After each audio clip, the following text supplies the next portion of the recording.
Zack Polanski is under fire for retweeting an account that called the rough handling of the Golders Green attacker by the police. Now, the original tweet reads, so essentially, his officers were repeatedly and violently kicking a mentally ill man in the head when he was already incapacitated by a taser. And that was then retweeted by Zack. Now, this is the video in question.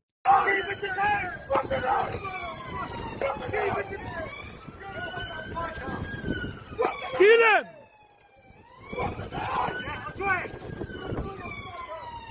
Then toma. The outcry is, of course, the fact that this person just stabbed two people. You know, why is anyone criticizing the police when the suspect is an obvious danger? That being said, the officers are still kicking him in the head whilst he was pinned down. Again, it's worth remembering that he was wielding a knife. Now, does criticizing the way the police used to force... does criticizing the way the police use force diminish their role in stopping and arresting the attacker? Me, I don't think so. I suppose one could say, in terms of optics, is it a good thing? Will most people jump down your throat if you do it? Sure. But I don't have a problem, though, with people wanting to hold our police officers to a high standard. And even if you were to think about it from the police officer's point of view, if you were to kick him in the head and give him lasting damage, then you've opened up a case in which the suspect could try and sue the police officer. Not that I'm saying that's where my sympathies lie, but I have no problem with holding high standards of our public servicemen. But in an unprecedented move, the Met, which are supposed to be impartial, criticised Zack. Apprehending violent and dangerous criminals is a full contact and messy task which may appear shocking to observers with little experience of policing in the real world, Commissioner Sir Mark Rowley writes to Zack Polanski. Alongside a written statement, Met Chief Mark Rowley has been doing the media rounds. I wrote a forthright letter to him yesterday, which has been out on social media. I don't do that lightly. Politics is a matter for politicians, not for me. But when somebody who's eminent steps into operational policing and reinforces criticisms that will undermine the confidence of my officers to act in the protection of citizens, I need to step forward and say, no, that's not acceptable, because I need my officers to be confident in the most dangerous and difficult circumstances. I had two unarmed officers confronting a man who they were convinced was a terrorist in their own view in that moment. They were convinced of that, and even when he was on the ground, he wasn't cooperating. He wasn't releasing the knife. They were concerned because he had a rucksack and a puffer jacket. They were concerned as whether he may have explosive devices or anything else. And yet, despite being unarmed, they were confronting him. The fact they used very extreme force is in my view, in that situation, completely reasonable. And I'm not sure there'd be many people on this call who'd like to be in their situation, and those officers need to know they've got my support. I'm grateful. The sort of correspondence I put online last night, the amount of public support for the officers that's come out from that from social media has been enormous, and I really appreciate the public backing them. I think there's also something else worth pointing out, which is that I'm not an expert, by the way, so you come at me if I'm wrong, but if you're tasered, you're going to shake, aren't you? You're going to seize up, and I think maybe that's part of it. You're not going to lie perfectly still. If you're tasered, you're going to be like, ugh. So again, like, you know, maybe it was a quick response from the officers. I don't know, right? But I don't think there's a problem going, okay, there's still a problem with that, whilst not saying that the stabbing is okay. I think often narratives are caught up in sort of black and white. It's like, oh, if you say that this probably wasn't the correct procedure, are you saying that you're okay with the stabbing? Of course not. I mean, that's outrageous. But look, whatever your view on Zack's retweet, it is absolutely outrageous that the police can single out a politician who was elected by tens of thousands of people to hold a leadership position with 10 days to go until people go to the polls. It's outrageous. So why the intervention on this matter? It's not like politicians don't often attack the police, as Ben McLean points out here. When Farage and others accused the police of two-tier policing, Rowley did also deny it. However, he didn't publish an open letter addressed to Farage or initiate a public statement, and certainly not in an election period. Equal scrutiny simply isn't applied to the right. And he's bang on, because we've seen some right-wing commentators say, yeah, go on, get him, Mark. Zack Polanski's an idiot. Yeah, well, just imagine GB News right now if Mark Rowley and the Met Police kicked off at Nigel Farage, did the media rounds and wrote a letter about how Nigel Farage is wrong about two-tier policing. They would have his guts for garters. They would lose their minds.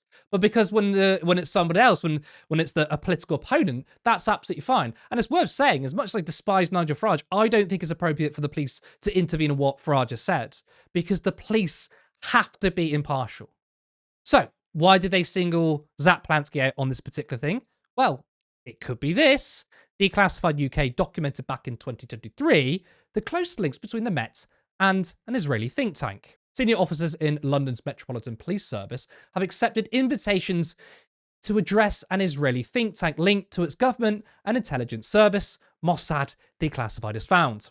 Those figures include Mark Rowley, the MPS's current commissioner, and Cressida Dick and Sir Bernard Hogan Howe, two previous commissioners. A number of high-ranking MPS officers have also accepted gifts or hospitality from the Israeli embassy in London, despite MPS guidance stating that such offers should be refused. Once again, excellent work from Declassified, and it seems like a very sensitive spot for them. Now look, you may agree with those who think the police were heavy-handed with the suspect, but in terms of optics, again, this could pose a problem. The right wing attacks those of us on the left as supporting our enemies is obviously ridiculous, but I think the perception of criticising the police after incapacitating a dangerous person who tried to kill two people might not be helpful. Now, Zack is a leader of a party that is becoming a serious electoral force, with every move under intense scrutiny. Now, since then, Zack has now apologised, Navarra's Stephen Methan reports. Breaking, Greens leader Zack Polanski responds to criticisms from Met Police Commissioner Mark Rowley. Everyone in leadership has a responsibility for lowering the temperature at a time of such tension, and I apologise for sharing a tweet in haste. Police responses to emergency situations such as these do need later reflection in the right forums, but I accept that social media is not the appropriate channel for doing so. I've invited Mark Rowley to meet with me to discuss the police response and the wider issues raised in the letter. Now, again, I don't think Zack Polanski was wrong, and I don't think there's anything wrong with criticising the police. But I'm a commentator on the outside. I can pretty much say whatever I want if we're trying to win votes, especially in this particular era when you know majority of people are going to disagree with you. Again, there's an optics thing going on here. But despite this, Keir Starmer attacked Zack's retweet and said he's not fit to lead a party. Now, when I then see Zack Polanski come out and retweet or support a criticism of that, I think it's disgraceful. I think it's disgraceful. I've no doubt in my mind that those officers probably thought their own lives were at risk. And if you see the footage, there's a lot of people in the scene as well. Now, that didn't turn out to be the case, thankfully. But this is the thing about policing. And I learnt it firsthand in Northern Ireland when I was working with the police over there. I sat in the control rooms when they were making decisions about operational matters. You have to make a decision in a split moment according to the situation as you understand it to be. And for politicians to wade in, as Zack Polanski did, is disgraceful. He's not fit to lead any political party. Keir Starmer, go fuck yourself. Let me say it again. Go fuck yourself. First of all, Zack Polanski didn't wade in. He didn't intervene. He didn't comment. He didn't put out a statement. He literally retweeted someone. A reasonable criticism, and it was a retweet. And then he said sorry because obviously it looks bad. And you've got Keir Starmer, who, by the way, doesn't really give a shit. You know he's pandering so hard here.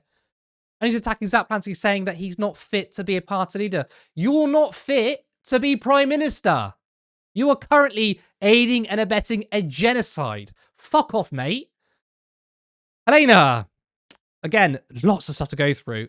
We've acknowledged that Zack has a very good social media game. Is it time that he's a bit more careful now? Oh, 100%, 100%. I'm like, phone removed for 2 days until you can learn to control what you retweet. Because, I mean, it's perfectly good that Zack has been really important in driving the social media brand of the Green Party, getting involved and speaking to people on the ground and stuff like that. And this kind of level to which it's getting higher engagement has led him to retweet something that has come back to bite him on the arse. Now, When it comes to the actual reaction here, whilst again I think that it was ill-advised to have retweeted, again, make it very clear, this was a fucking retweet. This is not a post. This was not a question in his role as a member of the London Assembly. It wasn't a grand statement or a press release. It was a fucking retweet. This is what we're discussing, a singular retweet. But just now that we've got that out of the way, first of all, Keir Starmer, not fit to lead a political party, are we? You appointed the best friend of a man who raped children to one of the highest diplomatic offices in this country. You do not get to impugn other people's fucking judgment over retweets when you take this approach to both national security and the safety of women and children.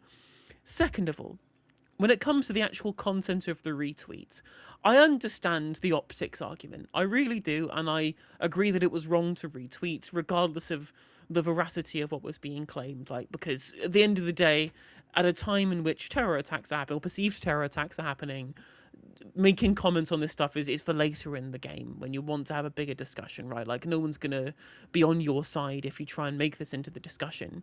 Do I think it was police brutality? Well, I will let Mark Rowley be the judge of that, because on Sky News this morning, when he was giving an interview about the open letter that he's written, not just a response, not an email that he sent, not an ask for retraction or a reply in the retweets, but a public statement over a politician doing a retweet in the purdah period just before a very important set of local elections. This insane intervention over a retweet, right? When he was discussing this on Sky News, he said, in most cases, this would have been unreasonable, but in this case, I judge it to be reasonable.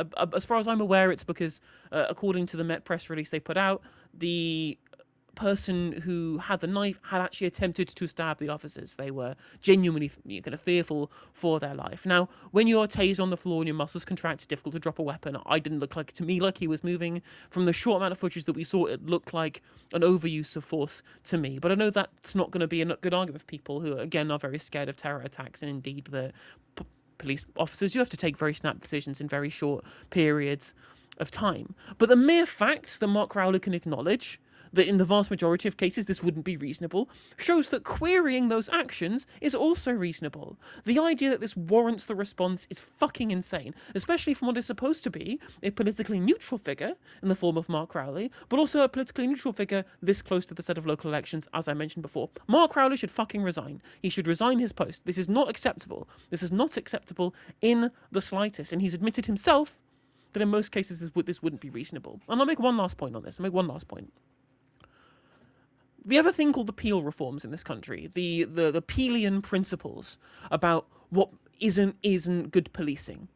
And it's a model that's been adopted by loads of other countries because of how it changed British policing for, in my mind, the better from what it was previously. And one of those things is only using a certain level of force that is deemed necessary, right? And that will change situation to situation. The job of the police is to be scrutinised under those metrics. And it's perfectly reasonable for politicians to scrutinise that too, whether via retweets or via public comment. These are perfectly good things to scrutinise. And the fact that the reaction, the blood that has been spat over these criticisms from the liberals, supposed liberals, in polite society, who don't seem to understand that if those principles are dropped for people that you dislike, they can also be dropped for people that you like as well. In all cases, because there's only a suspect. Of course, they were holding a knife. It looked to me like it was very clearly was the assailant at the time. The police identified them, but it couldn't be it might be a suspect who isn't the assailant in future, and all of those justifications will be used yet again for people who don't deserve it.